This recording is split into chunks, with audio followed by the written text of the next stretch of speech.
ఇంతందం దారి మళ్ళిందా భూమిపై. ఈ రోజు ఫస్ట్ టైం వేరే లక్ష్మిని చూస్తున్నాను. లక్ష్మి మొహంలో పెళ్లి కళ వచ్చేసింది.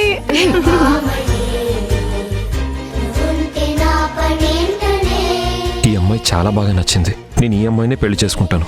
ఆ అమ్మాయి పెట్టిన కండిషన్స్ కి ఒప్పుకుంటున్నారా? నా ఇద్దరి చెల్లెళ్ళు సెటిల్ అయ్యేంత వరకు నా జీతం మొత్తం ఈ ఇంటికే ఇవ్వాలనుకుంటున్నాను. తను ఏ కండిషన్స్ పెట్టినా నాకు ఓకే. మీరు ఓకే అంటే సరిపోదు బాబు. మళ్ళీ చెప్తున్నాను, నీకు 25 లక్షల డబ్బు 25 తులాల బంగారు ఇస్తేనే ఈ పెళ్లి, లేదంటే క్యాన్సిల్. నిజం తెలియకూడదు, కానీ ఎలాగోలా మా పెళ్లి జరిగిపోవాలి. అదేలాగా? ఓహో, మీ ఇంట్లో వాళ్ళ దగ్గర నిజం దాచి పెళ్లి చేసుకోవాలని నిర్ణయించుకున్నావా? పెళ్ళంటూ చేసుకుంటే లక్ష్మినే చేసుకుంటాను. తాళి అంటూ కడితే అది లక్ష్మీ మెడలోనే కడతాను.